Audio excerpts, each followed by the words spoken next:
Hello friends, welcome back to my YouTube channel. Friends, आज के video में आप देखने वाले हैं यूजीसी नेट हिंदी की cut off, expected cut off इस वीडियो में आपको बताई जाएगी। एक संभावना व्यक्त की जा रही है कि इतना जो है आपका कट ऑफ जा सकता है, तो इसे आप आगे वीडियो में देखेंगे।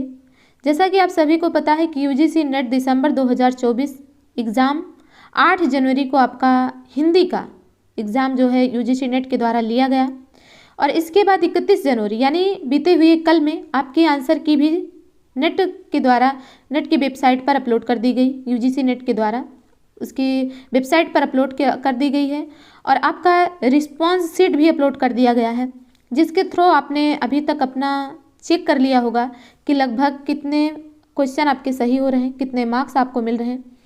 इसी के आधार पर बच्चों में जानने की ये उत्सुकता होती है कि उनका नेट क्वालिफाई हो रहा या फिर जेआरएफ क्वालिफाई हो रहा।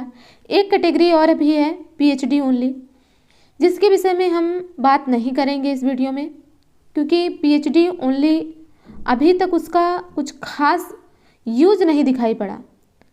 इसीलिए हम सिर्फ नेट और जेआरएफ की कट ऑफ के विषय में बात करेंगे।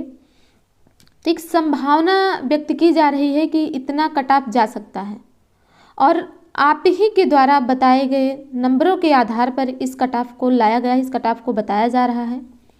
जैसा कि अभी तक के लगभग 2022, 23, 24 के एग्ज़ाम में सबसे अधिक कट ऑफ इस बार जाने की संभावना है, क्योंकि इस बार पेपर जो है वो बच्चों के द्वारा बताया जा रहा है कि काफ़ी अच्छा यूजीसी नेट के द्वारा काफ़ी अच्छा पेपर बनाया गया था, ईजी पेपर बनाया गया था। जिस प्रकार से पैटर्न अब तक चल रहा था उस पैटर्न को बिल्कुल छोड़कर एक नए पैटर्न को बनाया गया। तो इन सब चीज़ों को देखते हुए एक कट ऑफ हमारे द्वारा बताया जा रहा है और जो भी इस वीडियो को देख रहे हैं वो सभी अपने मार्क्स को, अपने क्वेश्चन नंबर को कमेंट बॉक्स में ज़रूर लिखें। तो ये आपकी एक एक्सपेक्टेड कट ऑफ है जो कि दिसंबर 2024 के एग्ज़ाम के लिए की बताया जा रहा है। तो कैटेगरी जनरल में आप देखेंगे कि नेट के लिए, क्योंकि नेट भी बहुत ही इम्पॉर्टेंट है, नेट का सर्टिफिकेट भी आपके लिए बहुत ही ज़्यादा इम्पॉर्टेंट होता है। पीएचडी में इनरोलमेंट से लेकर आपको असिस्टेंट प्रोफेसर के रास्ते तक ये ले जाने वाला इकलौता मार्ग है, क्योंकि बिना आपका नेट हुए आप असिस्टेंट प्रोफेसर के लिए अप्लाई ही नहीं कर सकते। तो ये बहुत ही, समझ लीजिए, आपके लिए बहुत ही इम्पॉर्टेंट होता है नेट का सर्टिफिकेट भी। और जेआरएफ के तो आपको पता ही है कि इसका बोनस है जेआरएफ, कि आप नेट से कितना नंबर अधिक पाते हैं उसके लिए आपको जेआरएफ मिलता है और उसी बोनस को ध्यान में रख कर गवर्नमेंट के द्वारा आपको मोटी राशि दी जाती है, जिससे आप अपना पीएचडी अच्छे से कर पाएँ, आपको जॉब का प्रेशर ना रहे। तो ये सब बातें तो हम बाद में भी डिस्कस कर लेंगे। पहले हम देखते हैं कि क्या कट ऑफ रहने वाला है। जैसा कि सबसे पहला जो हमारा यूआर कैटेगरी है, जनरल कैटेगरी है, अनरिजर्व कैटेगरी है, उसमें 90 क्वेश्चन, ये सभी जो है, जो भी यहाँ पर आंकड़े लिखे गए हैं, ये सभी क्वेश्चन नंबर हैं। आप इसे नंबर मत समझिएगा, ये क्वेश्चन नंबर, क्वेश्चन की संख्या बताई जा रही है कि अगर आपके इतने क्वेश्चन सही हैं तो आपका नेट क्वालिफाई होगा और जेआरएफ क्वालिफाई होगा। तो अगर आपके 90 क्वेश्चन, जनरल वाले बच्चों के लिए बात हो रही, सामान्य कैटेगरी के बच्चों के लिए बात हो रही, कि अगर आपके 90 क्वेश्चन सही हैं तो आपका नेट क्वालिफाई हो जाएगा। और जेआरएफ के लिए वहीं आपको 106 प्रश्न करने होंगे, सही करने होंगे। 106 प्रश्न की संभावना रखी जा रही, इसमें प्लस भी 106 प्लस 2 जो है 106 में हो सकता है, यानी 108 भी जा सकता है, पर संभावना ये है कि ये -2 ही सही रहे, यानी 104 नंबर जेआरएफ के लिए हो सकता है कि ऐसा रहे। जहाँ तक मेरा आंकड़ा है तो मेरे द्वारा 104 ही बताया जाएगा, लेकिन बच्चों के द्वारा जो भी आंकड़ा बताया जा रहा है उसके आधार पर 120 नंबर, 117 नंबर, 115 नंबर, इस प्रकार से ग्रुपों में बच्चों के द्वारा बताया जा रहा है उनके नंबर, जिसके आधार पर 106 नंबर एक एवरेज बताया जा रहा है कि यहाँ जो है आपका जेआरएफ होने की पूरी संभावना है। ओबीसी के लिए 87 क्वेश्चन, 87 क्वेश्चन पर आपका नेट हो जाएगा। 104 क्वेश्चन पर आपका जेआरएफ हो जाएगा। इसमें भी +- 2 की संभावना है कि 102 पे भी जेआरएफ हो सकता है, 106 पे भी जेआरएफ हो सकता है, और इसके आगे पाने वालों के लिए तो अति उत्तम है, उनके लिए तो कोई बात ही नहीं, उनका तो होगा ही जेआरएफ। ईडब्ल्यूएस कैटेगरी वालों के लिए 88 क्वेश्चन, 88 क्वेश्चन पर इनका नेट होगा, और 105 क्वेश्चन पर जेआरएफ, +- 2 आप इसमें भी ऐड कर लीजिए कि +2 भी हो सकता है, -2 भी हो सकता है, लेकिन जहाँ तक मुझे लगता है तो वो -2 की तरफ ही ज़्यादा चांसेज हैं। एससी के लिए 79 नंबर, 79 क्वेश्चन नंबर है।